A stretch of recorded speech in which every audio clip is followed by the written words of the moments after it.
आज का हमारा टॉपिक है एक परिचय सभ्य समाज का। एक परिचय सभ्य समाज का। हम इनकी मूल्यों की ओर बातें करेंगे। इनके मूल्य क्या हैं और ये किस तरह से मूल्यवान हैं आज भी हमारे इस युग में, इस एरा में। आज हम इसे जानेंगे, आज हम इसे समझेंगे, जो हम खो चुके हैं बहुत सेंचुरीज पहले।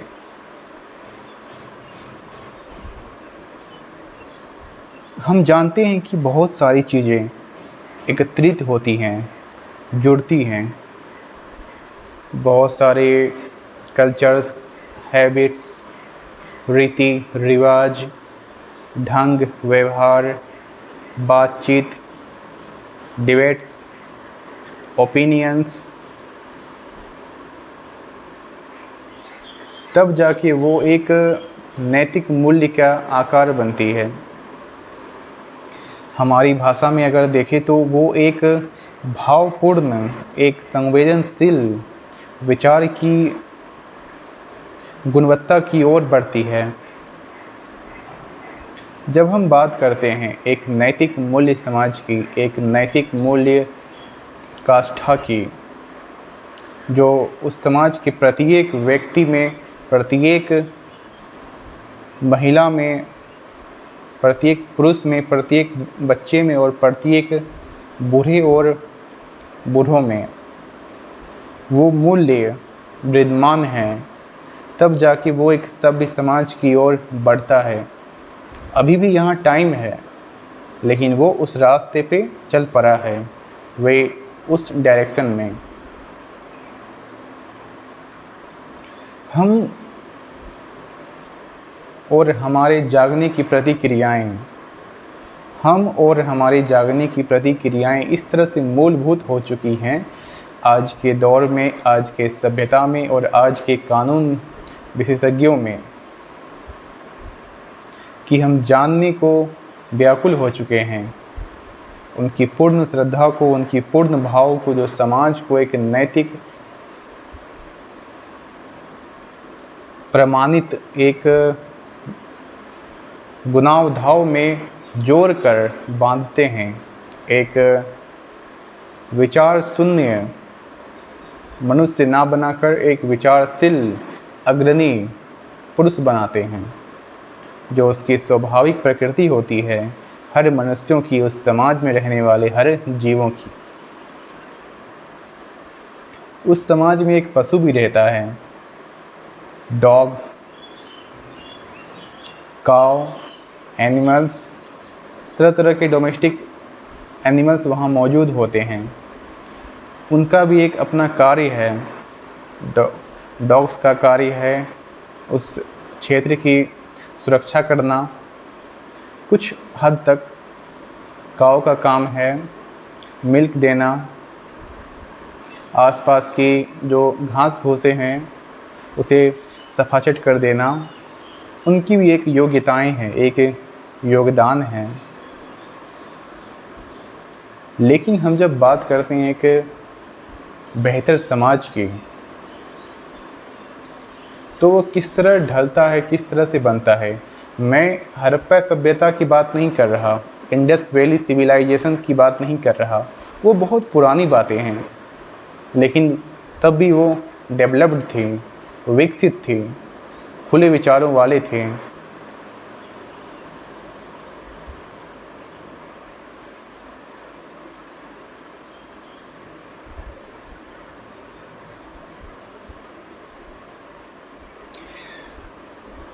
हम जीवन को तलाशते हैं हर पल, किसी न किसी चक्र में, किसी न किसी भाव में, किसी न किसी द्वंद्व के आकारों में हम जीवन को तलाशते हैं। वो कहाँ पे है, उनके भाव कहाँ पे हैं, वो कहाँ जा रहे हैं, हमें उन्हें जानना पड़ेगा, हमें उन्हें समझना पड़ेगा। क्योंकि वो सारी चीज़ें इकट्ठा होती हैं, संदर्भित होती हैं, एक मूल संरचना में व्यवस्थित होती हैं।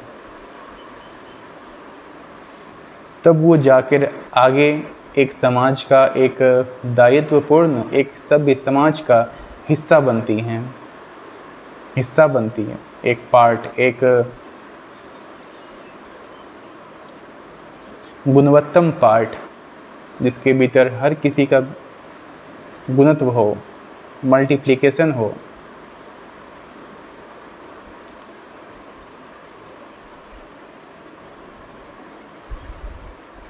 हमारे भावों में, हमारे नैतिक भावों में, हमारे समाज के कुंठित द्रवों में एक ऐसी विचारधारा का घुलनशील प्रदान हो जाता है कि जब वो देखते हैं कि ये बातें और ये तर्क और ये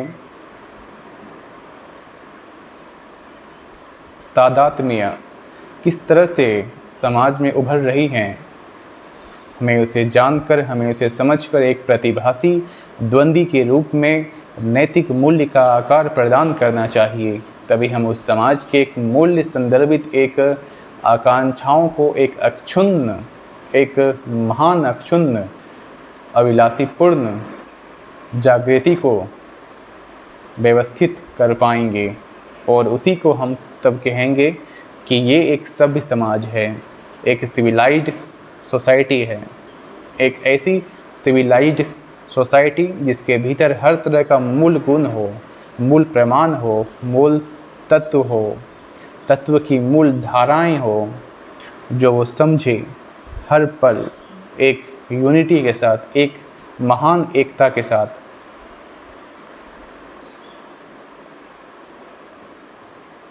उस समाज की पूर्ण योग्यताएं क्या होंगी? हम जब बात करते हैं एक सभ्य समाज की, उस समाज में एक पूर्ण योग्यताएं किस हद तक बढ़ी हुई हैं, उनके नैतिक मूल्यों में, उनके नैतिक प्रकारों में वो किस तरह से हद तक बढ़ रही हैं। एक समाज में महिला का समानता और पुरुष का समानता, ये दोनों एक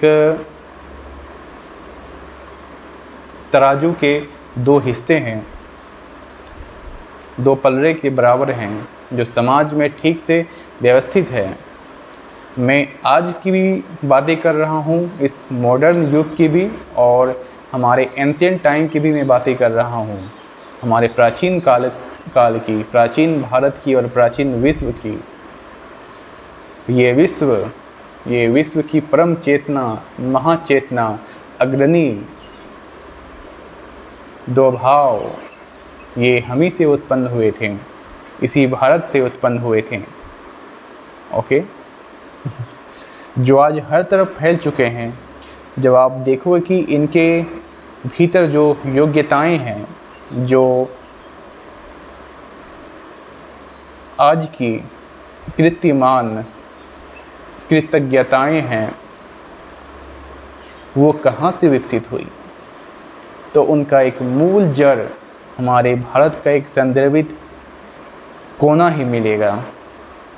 ये एक ऐसा तट था प्राचीन काल से ही, एंशिएंट इंडिया से ही, और ये महान भावों का संरक्षक था, महान भावों का संरक्षण था, महान कृतियों का, संस्कृतियों का पूर्ण संरक्षणवादी विचारधाराओं का एक संगठन था। ये भारत की मूल्य चेतना, जो अब सभ्यताओं में एक धूमिल सी दिखाई दे रही है। इस सभ्यता में हम मानते हैं कि जब हम चाइनीज़ लोगों को देखेंगे तो हम खुद से कंपैरिजन करेंगे कि वो हमसे कितने सभ्य हैं। जब हम एक यूएसए के व्यक्ति को देखेंगे तो हम सोचेंगे कि वो कितने सभ्य हैं और मैं कहाँ हूँ। जब हम ब्रिटेन के, यूके के एक व्यक्ति को देखेंगे तो देखेंगे कि वो कितने अग्रणी स्टेज पे हैं और हम कहाँ पे हैं। इसका भी मूल कारण तुम ही हो इसका मूल कारण। अगर आज भारत का 86 रुपया यूएसए के $1 के बराबर है तो इसका मूल कारण कौन है? भारत के वो अनपढ़, अशिक्षित, वो निर्भीक,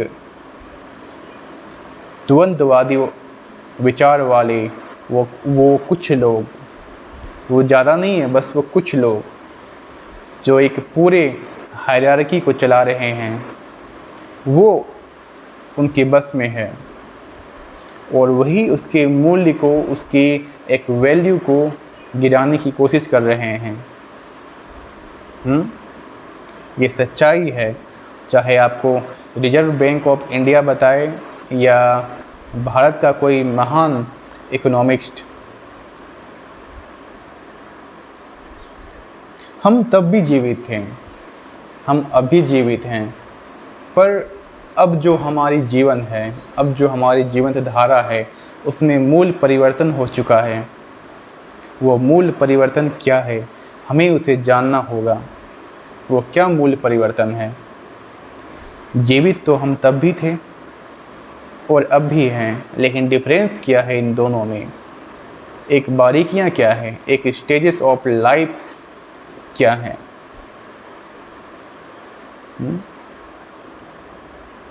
इन सारी पद्धतियों में, इन सारे सिस्टमेटिक रूल्स में और रेगुलेशंस में किस तरह की हमारी प्रविचार का एक अक्षुण्ण दायित्व खोता जा रहा है। ये वो दायित्व है जो खोता जा रहा है।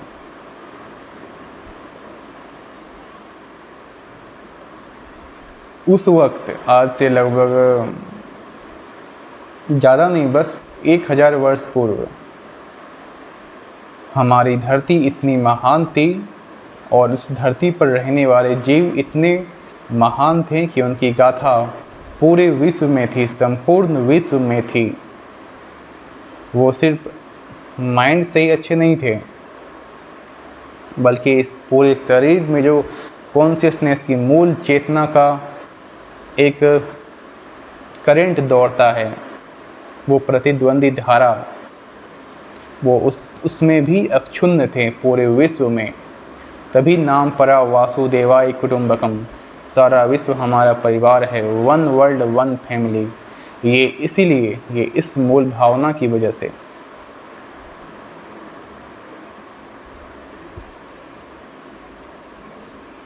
हम जब बातें करते हैं अनेकों मूल्यों की, अनेकों विचारधाराओं की, तो वो कहाँ खोती जा रही हैं?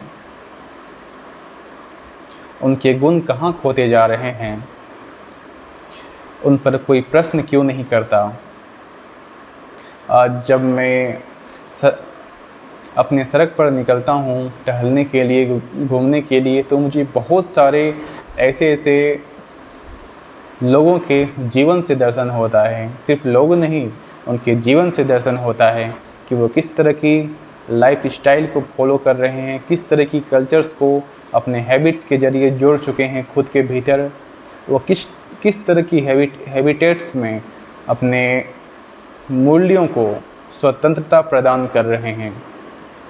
वो किस तरह की हैबिटेट्स में अपने सारे मूल्यों को किस तरह की फ्रीडम प्रोवाइड करा रहे हैं। आप उसे समझो, वो कहाँ जा रही है, वो कहाँ किस मूल कगार पर जाकर बैठ रही है, वो खो रही है।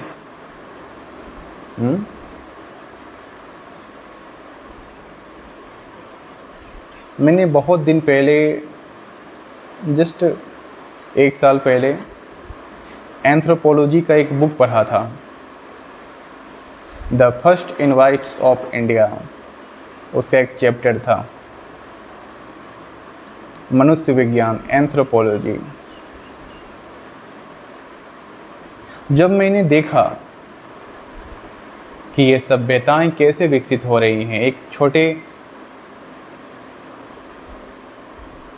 कण से ग्रुप में बनते हैं और वो ग्रुप एक महान दल में बनते हैं, वो कैसे संदर्भित हो रही हैं। वो सारी बातें, वो सारी उनकी मूल्य, वो सारी उनकी भावनाएं, वो सारे उनके प्रकृति, उनके स्वभाव, आज से सम मंथ्स अगो, कुछ महीने पहले मैंने एक आदिवासी जनजाति ग्रुप से, समुदाय से, कम्युनिटी से जाकर पर्सनली मिला था।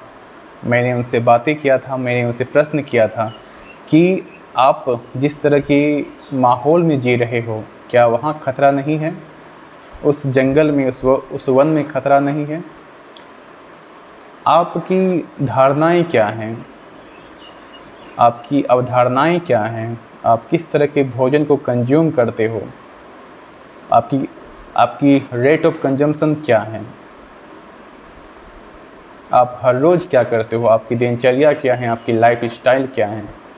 मैंने उनसे प्रश्न किया तो उसने मुझे बहुत सारी बातें बताई। उसमें से मैं कुछ बातों को यहाँ पर शेयर करूँगा डिटेल में। अभी उन्होंने समझाया कि हमारी भविष्य को लेकर के, फ्यूचर को लेकर के कोई भी अवधारणाएं नहीं हैं पहले से बनी हुई। भविष्य को लेकर के कोई भी अवधारणाएं पहले से बनी हुई नहीं है।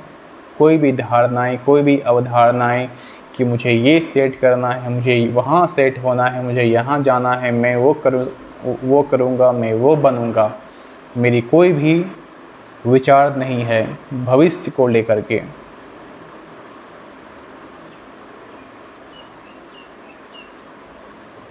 क्योंकि मैं मानता हूँ कि मेरा आज कोई स्वप्न नहीं है। मेरा भविष्य मेरा स्वप्न हो सकता है, लेकिन मेरा आज कोई स्वप्न नहीं है। मेरी आज अगर आंखें खुली है तो मेरा ये पूर्ण शरीर भी जागृत हुआ है पूरी चेतना के साथ। आज भी मुझे भोजन की तलाश करनी है। आज भी मुझे शेल्टर की अपनी सुरक्षा करनी है, अपने घर की, अपना जो गढ़ है उसकी सुरक्षा करनी है। और हमारे पूर्वज 30 से 35 लोगों के एक समुदाय में रहते थे, एक दल में रहते थे। उस दल में 30 से 35 लोग हुआ करते थे, बहुत पहले भी, और अब कुछ कम हो चुके हैं, लेकिन अब भी हम वो महत्व देते हैं, वो इम्पोर्टेंस देते हैं हमारे समुदाय को, हमारी कम्युनिटी को। अब भी हम वो देते हैं। सिर्फ बोलने की स्वतंत्रता या हमारी फ्रीडम ऑफ एक्सप्रेशन मायने नहीं रखती है। हमारा जीवन जिस कगार पर, जिस स्टेप्स में जी रहे हैं, वो भी बहुत मायने रखती है। वो स्वभाव, वो गुण कहाँ से हमारे अंदर डेवलप हो रहे हैं, वो भी मायने रखता है। और जब मैं और भीतर गया, उन फॉरेस्ट में, उन वनों में, उनके साथ दूर दूर तक घुमा गया, उनसे बातें किया, तो मुझे वहाँ कुछ अद्भुत दिखा उस जंगल में।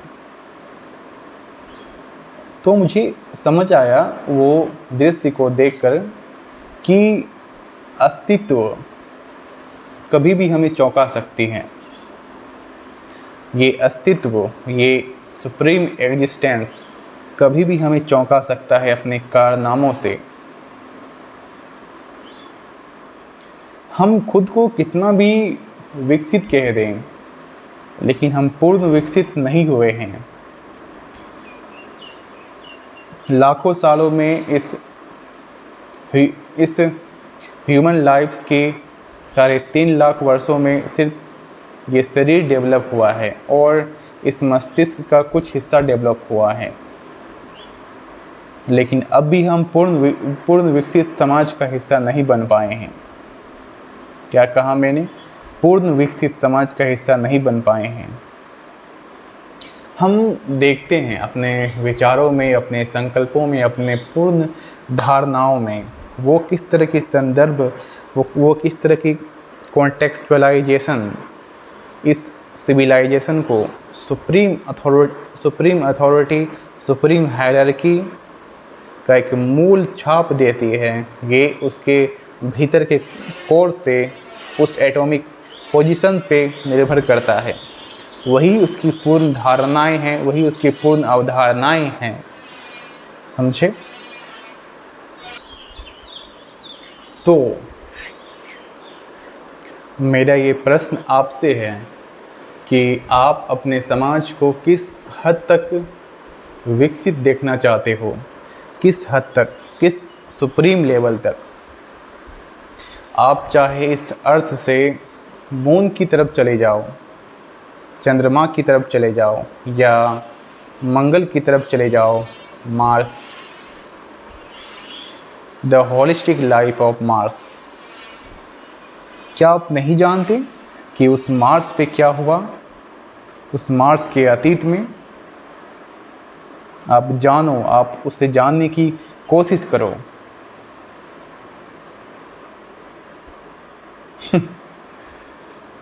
ये सच्चाई है, ये नैतिक प्रमाण है। आप उन एविडेंस को ढूंढो गूगल्स पर, यूट्यूब्स पर, इंस्टाग्राम को तो भूल ही जाओ। वो इतनी बकवास चीज़ें हैं कि हैं ही। लेकिन उस सच्चाई को ढूंढो, उस एविडेंस को ढूंढो, वो सुप्रीम पावर को ढूंढो, वो क्या है।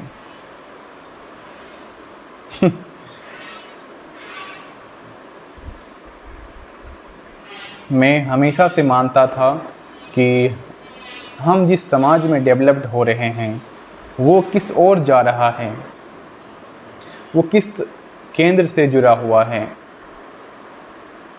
अगर किसी परिवार में 4 भाई का जन्म हुआ है तो वो 4 भाई एक ही प्लॉट के 4 हिस्से क्यों कर लेते हैं? क्यों ना वो एक साथ एक यूनिटी में, एक एकता में एक बड़ा सा घर बनाएं। वही घर राजमहल बन जाएगा, वही घर शीश महल बन जाएगा, वही घर परम महल बन जाएगा। देखते ही देखते क्या से क्या हो जाएगा। ये थ्योरी है उस यानी कि प्रैक्टिकल एक्सपीरियंसेस की। ये थ्योरी है उस प्रैक्टिकल एक्सपीरियंसेस की, वो सुप्रीम अनुभवों की, जो एक संपूर्ण मानव चेतना में तब्दील हो चुका था कब ही।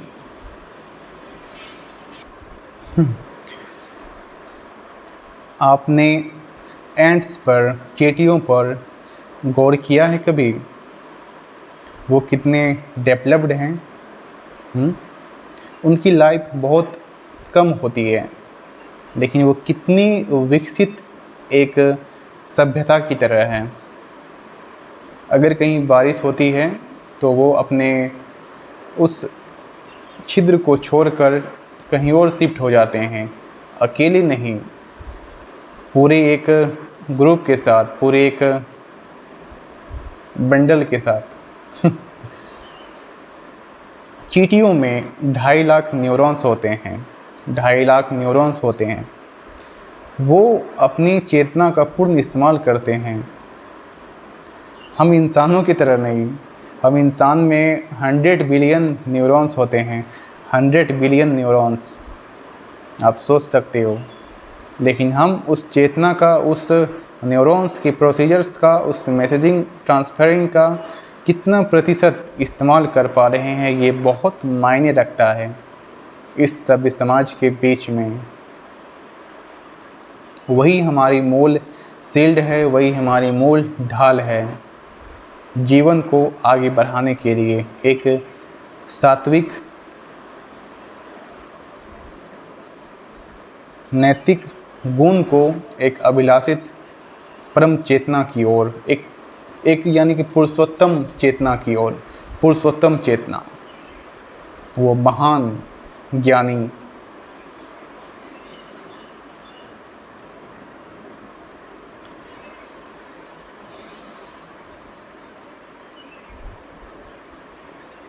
देखो चारों तरफ देखो कि हर एक जीव, हर एक जंतु, हर एक उभयचर किस तरह से अपनी मूल चेतना में प्रवेश कर चुका है, पर हम मनुष्य कब जागेंगे एक गहरे नींद से, इसका भी अभी अभिलाषा ही है। वृक्षों को देखो, चींटियों को देखो, चिड़ियों को देखो, आपको बहुत कुछ समझ आएगा, आप बहुत कुछ सीखोगे उसके केंद्र से, उसके यूनिटी से आप बहुत कुछ सीखोगे। जब भी वक्त मिले आप जाओ, आप देखो, आप समझो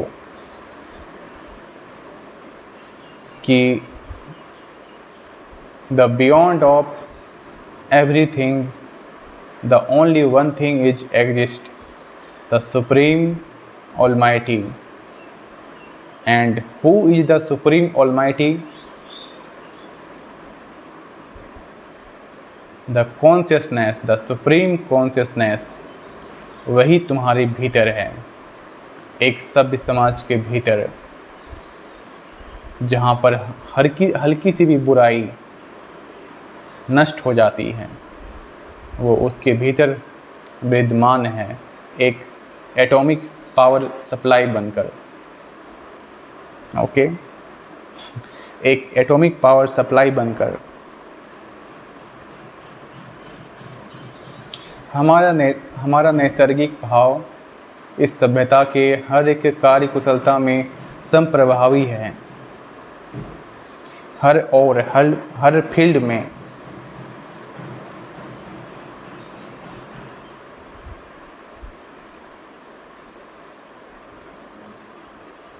थॉमस एडिसन की विचारधारा उतनी ही मायने रखती है इस समाज को सफल बनाने के लिए जितने कि कार्ल मार्क्स की विचारधारा, और महात्मा गांधी की विचारधारा भी उतनी मायने रखती है इस समाज में जितनी कि योगानंद परमहंस की विचारधारा।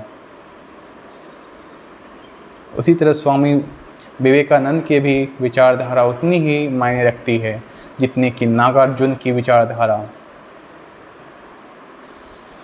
हम वो समाज हैं जिस समाज का हिस्सा अनंत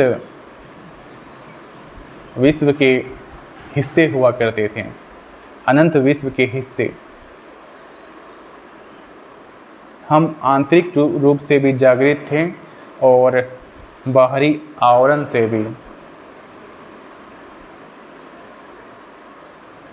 हम खो रहे हैं धीरे धीरे, अगर हम नहीं जागे पूर्ण संपूर्णता की ओर से, अगर हम नहीं जागे तो हमें जागना पड़ेगा एक मूल सच्चाई, एक मूल समाज की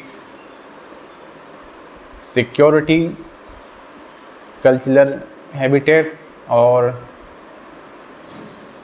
एथिकल कॉन्सिक्वेंसेस, निरंतरता के नैतिक मूल्यों को बनाए रखने के लिए। तभी हम सही मायने में जीवित हैं इस समाज के जीवंत धारा से जुड़कर।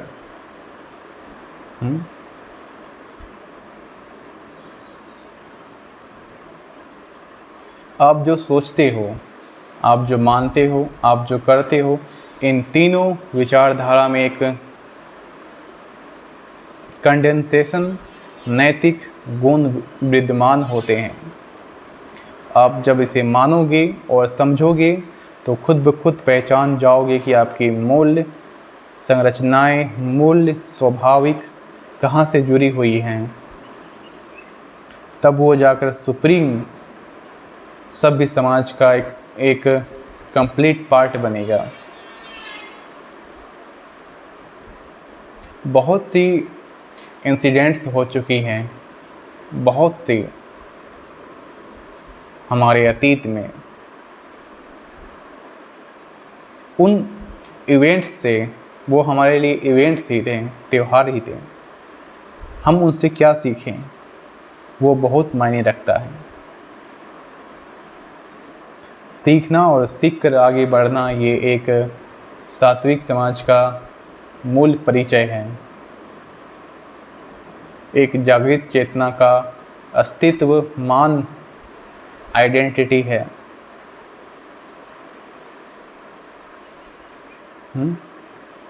इसे ही हम कहेंगे एक सजग पूर्ण सभ्य समाज का मूल परिचय। आज का हमारा टॉपिक यही था। जय श्री कृष्ण, जय योगानंदा, हर हर महादेव।